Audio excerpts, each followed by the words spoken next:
Assalamualaikum warahmatullahi wabarakatuh.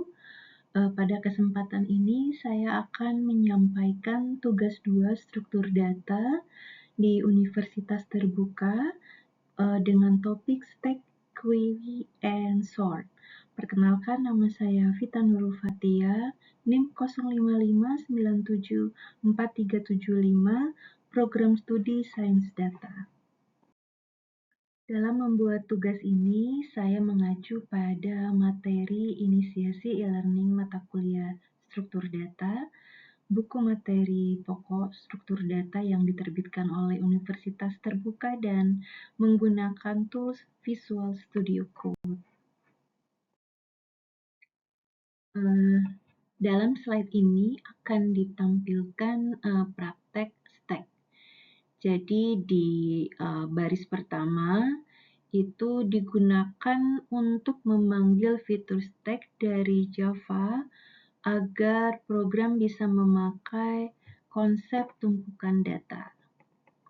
Kemudian di baris yang ketiga itu adalah membuat kelas utama dengan nama StackLivo. Terus di bagian yang keempat adalah bagian utama program yang pertama kali dijalankan. Untuk di baris yang keenam adalah untuk membuat sebuah stack kosong untuk menyimpan data angka. Di baris yang ke-8 ini menjelaskan bahwa program akan memasukkan 8 data ke stack. Di baris ke-9 itu adalah untuk menyimpan kumpulan angka yang nantinya akan dimasukkan ke stack. Di baris yang ke-11 itu adalah untuk menampilkan judul proses push di layar. Di baris yang ke-13 itu adalah program membaca data satu persatu dari array. Selanjutnya perintah di kode di bagian ke baris yang ke-14 adalah menampilkan isi stack sebelum data ditambahkan. Terus pada baris ke-16 itu untuk memasukkan data ke bagian paling atas stack.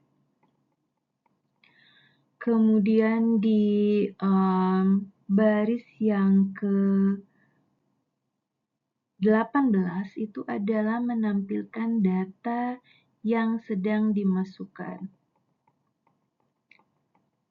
Selanjutnya di baris berikutnya adalah di baris yang ke-19 adalah menampilkan isi stack setelah data ditambahkan. Dan di baris yang ke-20 adalah memberi jarak agar tampilan agar lebih rapih. Selanjutnya adalah di baris ke-21 adalah menutup proses perulangan push. Di baris yang ke-23 adalah untuk menjelaskan bahwa program akan mengambil data dari stack. Di baris yang ke-24 itu adalah untuk menampilkan judul proses pop. Di baris yang ke-26 adalah untuk menampilkan isi stack sebelum data diambil. Selanjutnya di baris yang ke-28 itu adalah untuk mengambil data paling atas dari stack.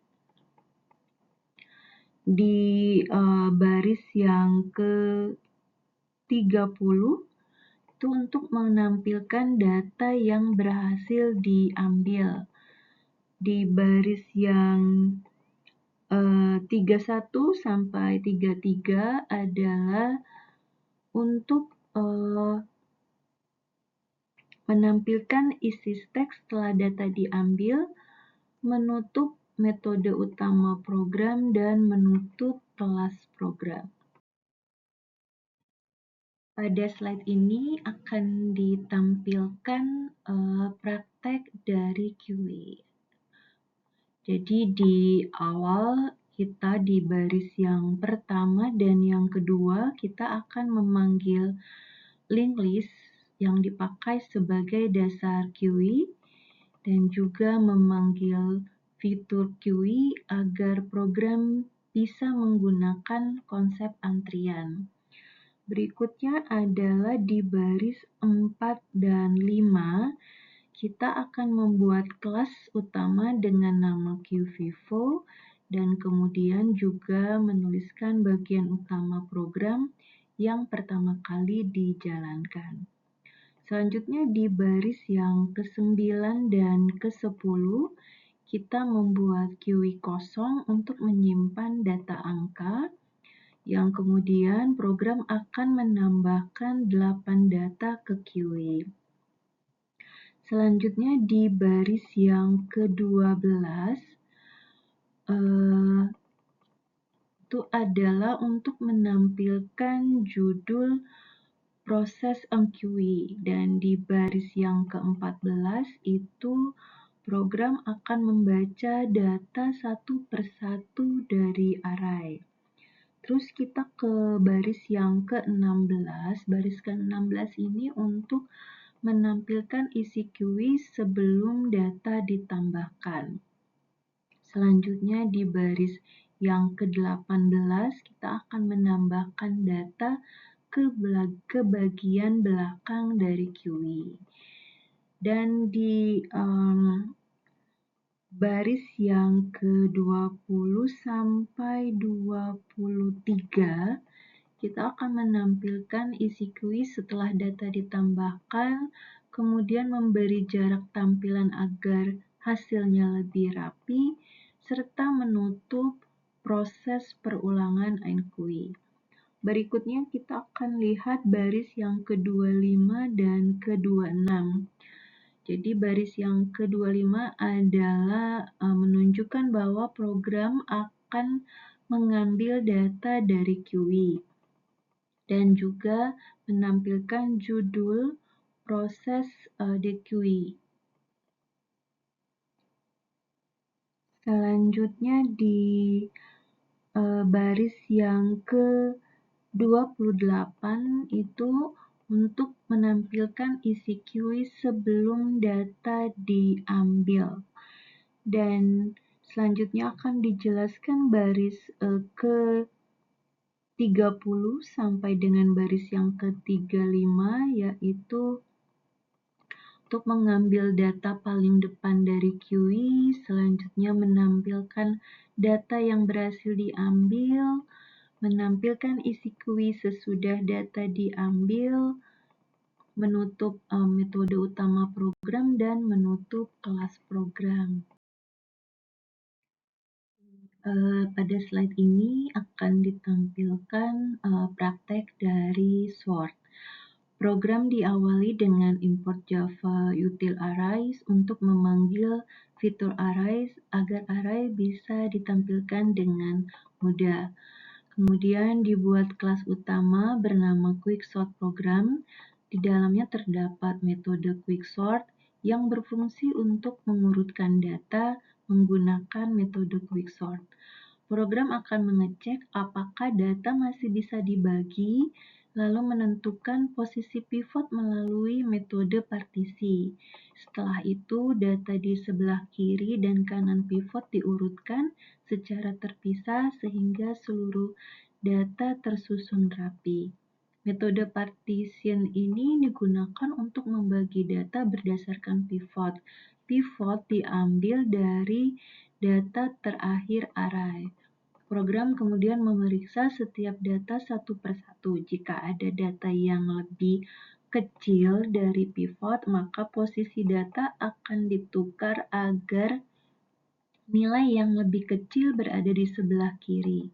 Setelah semua data dicek, pivot dipindahkan ke posisi yang sesuai dan metode mengembalikan posisi pivot tersebut. Pada metode main, program membuat array data berisi angka 45, 12, 78, 3, 5, 6, 23, 8, 9, dan 1. Selanjutnya, program menampilkan data sebelum diurutkan lalu menjalankan proses quicksort. Setelah proses selesai, program menampilkan kembali data yang sudah tersusun dari nilai terkecil ke terbesar. Demikian apa yang bisa saya laporkan terkait kegiatan praktek dari stack, dari query, dan dari sort. Sebagai pemula, saya selalu berusaha untuk terus belajar, dan saya sangat terbantu dengan materi struktur data yang diberikan dosen dan diterbitkan oleh Universitas Terbuka. Demikian.